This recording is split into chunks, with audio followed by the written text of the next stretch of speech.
अंतर्राष्ट्रीय मीटिंग के दौरान सीईओ को पता चलता है कि उसे अरबी भाषा बिल्कुल समझ नहीं आ रही, तो वह पास ठड ही लड्डची बताती है कि उसे अरबी थोड़ी बहुत आती है। यह सुनते ही सीईओ बिना ज्यादा सोचे अपने हेडफोन का एक हिस्सा उसे दे देता है और कहता है कि वह पूरी मीटिंग का रिकॉर्ड बना ले। सीईओ को जरा भी अंदाजा नहीं होता कि यह काम लड्डीडीएचकी के लिए आसान है, क्योंकि जहां जहां भी उसने काम किया उसकी मदद से वे कंपनियां सीधे दुनिया की टॉप 100 कंपनियों में पहुंच गए। यहां तक कि सीईओ खुद भी काफी समय से उसे अपनी कंपनी में खास सहायक बनाना चाहता था। किसी को नहीं पता था कि उसी दिन वही लड्डीडीएचकी सीईओ की कंपनी में इंटरव्यू देने आ गई थी, और मजे की बात यह थी कि वह उसी के लिए आई थी जिसकी तलाश सीईओ को थी। लेकिन 4 डायरेक्टर की एक बड़ी गलती की वजह से उसे सीईओ की निजी नौकरानी के पद का उम्मीदवार समझ लिया गया।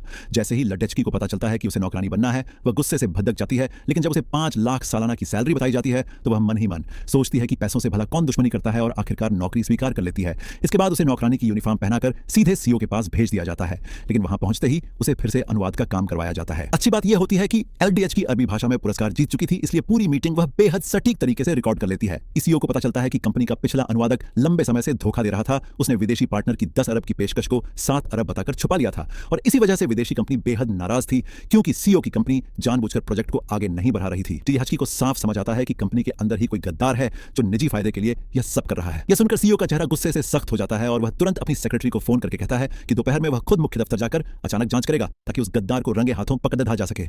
दूसरी तरफ लड्डीडीएचकी यह सोचकर खुश हो जाती है कि सीईओ के जाने के बाद उसे आराम करने का मौका मिल जाएगा, लेकिन सीईओ उसे भी अपने साथ कंपनी चलने का आदेश दे देता है।